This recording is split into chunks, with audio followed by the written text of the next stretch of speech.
देखिए बच्चों, आज हम स्टार्ट करने वाले हैं कक्षा 6 की गणित अभ्यास 2B। देखिए इकाई 2 है प्रश्न पूर्ण संख्याएं। प्रश्न नंबर 1 पर देखिए, संख्या रेखा पर अंकित योग तथ्यों को लिखिए।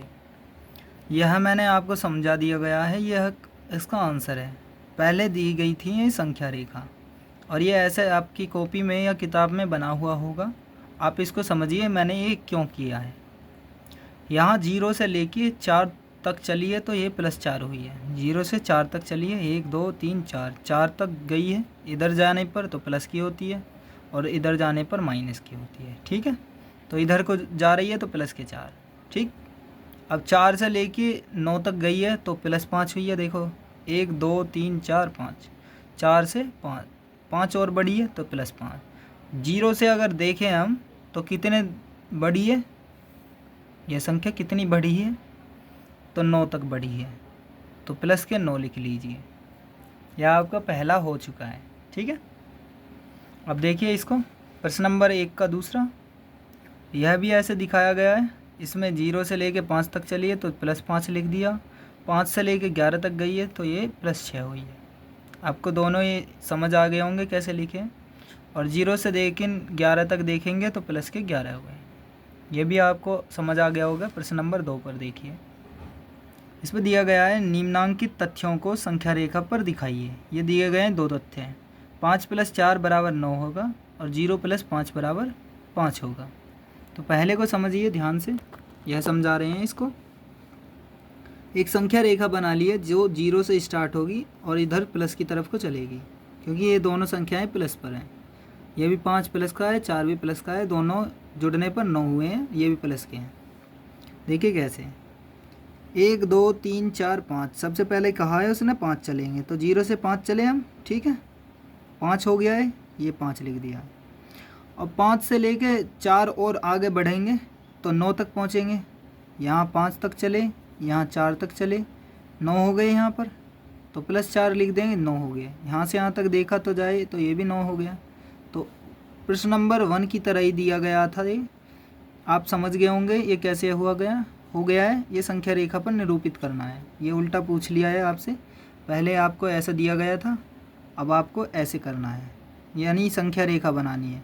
उसमें आपको ये बूझे थे और अब की बार ये देकर संख्या रेखा पर निरूपित करने के लिए बोल रहा है। देखिए इसको, प्रश्न नंबर दूसरे का दूसरा, 0 + 5 = 5 है, यानी 0 में 5 जोड़ने पर 5 आएगा। 0 से लेके 5 तक चले हैं तो +5 हुए हैं। ठीक है, तो 0 से 5 तक हमने दिखा दिया, 0 + 5 = 5 होगा। ये आंसर हो चुका है, ये संख्या रेखा पर हमने दिखा दिया है।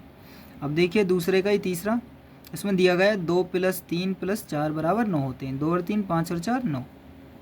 देखिए इसको कैसे, 0 से हम 2 चले तो +2 हुआ, 0 से उससे 2 से लेके 5 तक चले तो हम +3 हुआ, और 5 से लेके 9 तक चले तो प्लस कितना हुआ है, 4।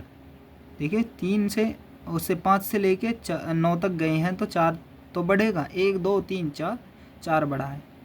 तो यहाँ से लेके यहाँ तक कितना बड़ा होगा, 9, प्लस के 9। आप समझ गए होंगे कि कैसे करा है। 2 और 3 5 होते हैं, 5 और 4 9 होते हैं। तो यह संख्या रेखा पर हमने निरूपित कर दिया है। अब देखिए प्रश्न नंबर 3 को, निम्नांकित कथनों में रिक्त स्थानों की पूर्ति कीजिए। यानी खाली स्थान भरने हैं, रिक्त मतलब खाली, उन सभी की पूर्ति करनी है। देखिए एक 345 है प्लस 785 है बराबर, यहाँ एक खाली स्थान दिया गया है, 345 दिया गया है। आप चाहो तो एक तरीका तो ऐसा है, देखिए 345 यहाँ है, 345 यहाँ है, तो ये दूसरी संख्या जो है 785 यहाँ पर भर दी गई है। या तो आप ऐसे कर सकते हो या फिर दूसरे मेथड से भी कर सकते हो। देखिए इन दोनों को जोड़ लिया जाएगा और फिर 345 घटा दिया जाएगा, तो ये इसका आंसर आ जाएगा। ठीक है, आप समझ गए होंगे पहला आंसर कैसे हुआ है। अब देखिए इसमें इसको जोड़ दिया जाएगा तो 0 जोड़ने पर इस पर कोई प्रभाव नहीं पड़ेगा, तो यह सेम संख्या लिख दी जाएगी, 2889 ये आंसर आ जाएगा। तो पहले का पता लग गया होगा और दूसरे का भी आप समझ गए होंगे। प्रश्न नंबर तीसरे का तीसरा देखिए, यहाँ दिया गया है 234 + 456 है प्लस 789 बराबर है 456 दिया गया और 789 दिया गया। यहाँ खाली स्थान पर क्या होगा, देखिए 456 और 789 दोनों यहाँ पर है, यह बचा हुआ है 234। तो 234 को क्या लिखोगे यहाँ पर 234, ये खाली स्थान हमने भर दिया है, तो इसका आंसर क्या हो जाएगा 234। आप चाहो तो इन दोनों को जोड़ दीजिए, इन तीनों को जोड़ लीजिए, जोड़ने के बाद इन दोनों को जोड़ लीजिए, जो यहाँ पर आए उसको लिखिए और इस वाली संख्या को उससे घटा दीजिए, यहाँ पर जो है वो संख्या निकल ही आएगी। ठीक है, आप समझ गए होंगे। अब चलेंगे हम प्रश्न नंबर 4 की तरफ को। देखिए प्रश्न नंबर 4 में क्या कहा गया है। प्रश्न नंबर 4 में है पूर्ण संख्याओं के लिए घटाने की संक्रिया क्रम विनिमय नहीं है, 3 विभिन्न युग्म लेकर इसकी जांच कीजिए। देखिए घटाने की संक्रिया कह रहा है, ये क्रम विनिमय है, यानी संख्याओं को बदलने पर। क्या घटाने की संक्रिया क्रम विनिमय नहीं है? देखिए 6 में से 6 - 4 मैंने लिया है एक, और एक लिया है घटाने की है, क्योंकि घटाना है। समझ गए होंगे कि घटाने की संक्रिया बोल रहा है, तो 6 - 4 और ये संख्याएं बदल दी हैं, क्रम विनिमय करा 4 - 6, इसका उल्टा, संख्या का उल्टा कर दिया है। 6 में से 4 गया 2 बचेगा, और यहाँ 6 में से 4 गया 2, लेकिन ये इसके आगे क्या है माइनस, तो ये दोनों आपस में बराबर नहीं है, तो ये कह रहा है कि क्रम विनिमय नहीं हो सकता इनका। तो दूसरे का उदाहरण देखिए, इसमें कहा गया 3 विभिन्न युग्म लेकर इसकी जांच कीजिए। तो इसको देखिए 10 में से 3 घटाएंगे तो 7 बचेगा, और 7 में से यहाँ पर 10 ही लेंगे, क्योंकि 10 - 3 और 3 - 10 उल्टी संख्याएं ले ली जाएंगी। तो 10 में से 3 गया 7 बचेगा, ये क्या है माइनस का, तो ये आंसर हो चुका है। तो ये आपस में बराबर नहीं है, तो यह भी युग्म नहीं माना जाएगा, क्रम विनिमय नहीं माना जाएगा। अब देखिए 6 में से 5 गया 1 और 6 में से 5 गया 1, लेकिन 6 के आगे क्या है माइनस, तो माइनस लगा दिया जाएगा, तो ये इसका आंसर हो चुका है। लेकिन ये कह रहा है पूर्ण संख्याओं के लिए घटाने की संक्रिया क्रम विनिमय नहीं है। पूर्ण संख्याएं क्या होती हैं आप समझिए। पूर्ण संख्याएं होती हैं जो 0 से स्टार्ट होती हैं और प्लस की तरफ को चलती हैं, ना कि कोई माइनस की तरफ। समझ गए होंगे आप। इधर माइनस की आ रही हैं, एक माइनस, एक प्लस है, एक माइनस है, तो ये आपस में कभी भी बराबर नहीं हो सकती। ठीक, यह भी यही कहा गया है। तो आप समझ गए होंगे।